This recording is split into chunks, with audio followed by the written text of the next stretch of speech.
नमस्कार दोस्तों, मेरा नाम जय सिंह और मैं आज आपको बेसिकली टीजीटी के छात्रों के लिए क्लास डेडिकेटेड है। मैंने एक शैली के बारे में चर्चा नहीं की थी और कल ही आपका एग्ज़ाम है, तो आज मैं इसकी चर्चा कर दूं और सभी लोग इस वीडियो को बहुत गौर से देखिएगा।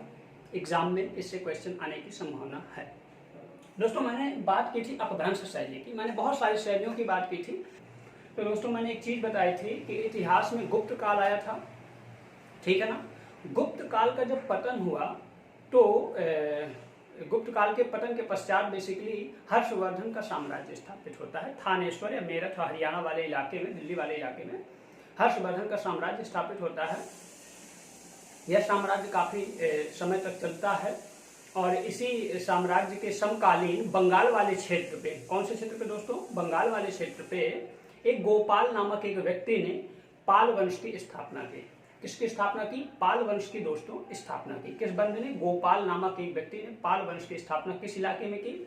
मगध और बंगाल वाले, मगध, बंगाल, बिहार, ये जो पूरा इलाका बेसिकली उस समय का मगध वाला इलाका, बंगाल, बिहार, उड़ीसा मिलकर के मगध कहलाता था। इस इलाके में एक गोपाल नाम के व्यक्ति ने पाल वंश की स्थापना की, ठीक है ना। गोपाल के बाद एक अगला राजा आता है धर्मपाल। धर्मपाल ने दोस्तों विक्रमशिला विश्वविद्यालय बनवाया। काफी क्वेश्चन एग्जाम में पूछा जाता है कि विक्रमशिला विश्वविद्यालय जो बिहार में है वो किसने बनवाया? तो वो पाल वंश के राजा धर्मपाल के द्वारा बनवाया गया। और इस विक्रमशिला विश्वविद्यालय को 1202 में बख्तियार खिलजी के द्वारा तोड़ा गया। दोस्तों, ये बख्तियार खिलजी कौन था? तो मोहम्मद गौरी जब भारत में आया था तो उसके दो गुलाम हुआ करते थे, एक कुतुबुद्दीन ऐबक हुआ करता था, एक बख्तियार खिलजी हुआ करता था।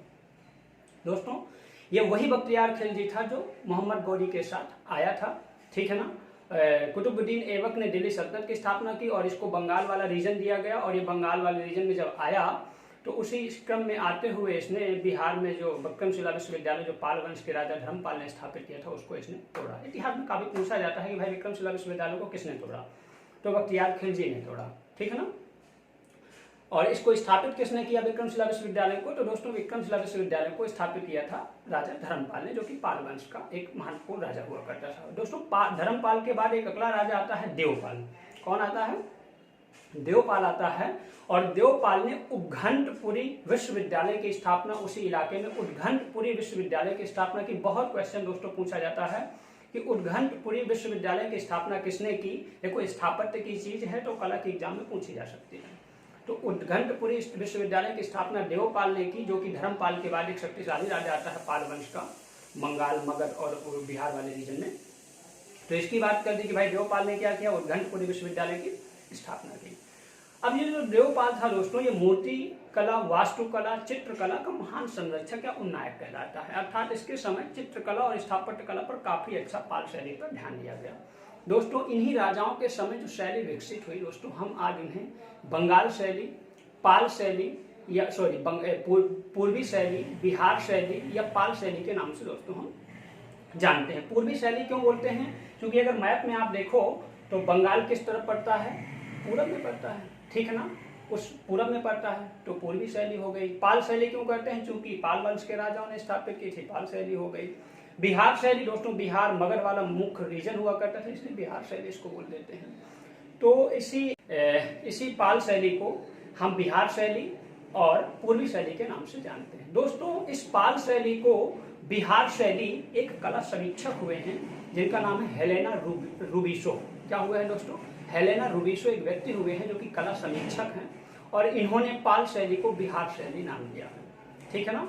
और एक व्यक्ति हुए हैं इतिहासकार लामानाथ। कौन हुए दोस्तों? लामानाथ। और इन्हीं महोदय ने पाल शैली को पूर्वी शैली के नाम से लिखा या उन्होंने पूर्वी शैली के नाम से इसको विख्यात किया पूरे संसार में। तो आप कह सकते हो कि भाई पाल शैली को ही क्या कह सकते हैं? बिहार शैली कहते हैं। और पाल शैली को ही क्या कहते हैं? पूर्वी शैली कहते हैं। और इसका विकास किस समय हुआ? तो गुप्त साम्राज्य के पतन के पश्चात बंगाल वाले क्षेत्र में गोपाल नामक एक व्यक्ति ने पाल वंश की स्थापना की और इसी वंश के राजाओं ने इस शैली का भरपूर विकास किया। चलो, हमने ये बात कर ली, पाल शैली की बात कर ली, विकास किसके समय हुआ इसकी बात कर ली। अब कुछ महत्वपूर्ण देखें कि भाई इस शैली में कौन कौन से चित्र ग्रंथ हैं जो चित्रित किए गए और ज्यादातर एग्जाम में पूछे जाते हैं। तो पहला दोस्तों ग्रंथ है अष्ट सहस्त्रिका, कौन है दोस्तों? अष्ट सहस्त्रिका प्रज्ञा परिमिता नामक जो ग्रंथ है वो दोस्तों पाल शैली के समय ही विकसित किया गया, या कह सकते हो पाल शैली के समय ही उसका चित्रांकन किया गया। एक ग्रंथ है गथा व्यूह ग्रंथ। क्या दोस्तों? गथा व्यूह ग्रंथ, ये भी इसी पाल शैली के समय चित्रित किया गया और इसमें लगभग 126 चित्र पाए जाते हैं दोस्तों। इतनी बात को बहुत गौर से देख लेना, बहुत गौर से सुन लेना। एग्जाम कल है दोस्तों आपका, और इसके बाद पीजीटी का एग्जाम 20 तारीख को है, बहुत काम आएंगे इससे। इसके बाद दोस्तों एक और ग्रंथ है महामयूर ग्रंथ। महामयूर ग्रंथ आपसे पूछा जाए किस शैली में चित्रित किया गया है, तो भैया ये पाल शैली में चित्रित किया गया है। और अगर महामयूर ग्रंथ आपको देखना है, समझना है, तो भैया आप भारत कला भवन वाराणसी जाइए, वहां ये ग्रंथ रखा है, उसको देख लीजिए। तो महामयूर ग्रंथ किस शैली में लिखा गया? पाल शैली में। गथा व्यूह ग्रंथ किस शैली में चित्रित किया गया? तो पाल शैली में। अष्ट सहस्त्रिका प्रज्ञा परिमिता नामक ग्रंथ किस शैली में चित्रित किया? तो पाल शैली में चित्रित किया गया।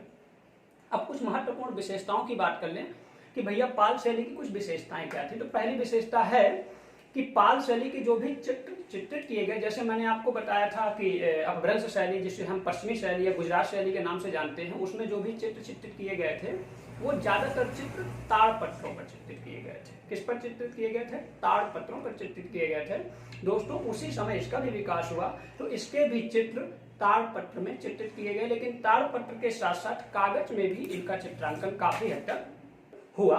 दूसरी इंपॉर्टेंट बात यह है कि ये जो चित्र थे बौद्ध धर्म से रिलेटेड थे, या कह सकते हो पाल धर्म के जो राजा हुआ करते थे, पाल वंश के जो राजा हुआ करते थे, वो बौद्ध धर्म के बड़े अनुयायी हुआ करते थे। तो वैसे ही मैंने बताया था कि पश्चिमी शैली के जो गुजरात शैली के जो अनुयायी हुआ करते थे, वो जैन धर्म को ज्यादा पालन करते थे। तो वहां के चित्र किस धर्म से रिलेटेड हैं? जैन धर्म के। जबकि पूर्वी शैली, जिसे हम पाल शैली कहते हैं, इनके चित्र किस धर्म से रिलेटेड हैं? तो इनके चित्र दोस्तों रिलेटेड है आपके बौद्ध धर्म से। बौद्ध धर्म की किस शाखा से? तो दोस्तों बौद्ध धर्म की महायान शाखा से। बौद्ध धर्म में दोस्तों दो शाखाएं हुई हैं, एक हीनयान शाखा हुई है और एक महायान शाखा हुई है। बौद्ध धर्म की जो प्राचीन विचारधाराओं को मानते हैं लोग, वो हीनयान के अंतर्गत आते हैं, और जो बौद्ध धर्म में परिवर्तन करके नई विचारधारा को स्वीकार करते हैं, वो महायान के अंतर्गत आते हैं। इसके बाद दोस्तों एक इंपॉर्टेंट बात यह है कि जो पाल शैली की इंपॉर्टेंट विशेषता ये है कि इस शैली में अजंता शैली की परंपरा को काफी हद तक स्वीकार किया गया है। कहने का मतलब इसमें जो भी चित्रकारी की गई है अजंता शैली से प्रेरित है। दूसरी बात इंपॉर्टेंट हो गई। तीसरी बात यह है कि इस शैली के महत्वपूर्ण चित्रकारों का अगर नाम आपसे पूछ लिया जाए तो धीमान और विटपाल। कौन दोस्तों? धीमान और विटपाल इस शैली के महत्वपूर्ण चित्रकार थे। तो दोस्तों ये पाल शैली का कुछ विवरण था जो मैंने नहीं आपकी कंटिन्यू क्लास में बताया था। सो मैं इस वीडियो के माध्यम से आपको मैंने प्रोवाइड कर दिया है। आप इसका आनंद लें और एग्जाम सबका अच्छा हो, ये मेरी मनोकामना है। सो अब क्लास ऑफ करते हैं और फिर कभी मिलेंगे। Thank you.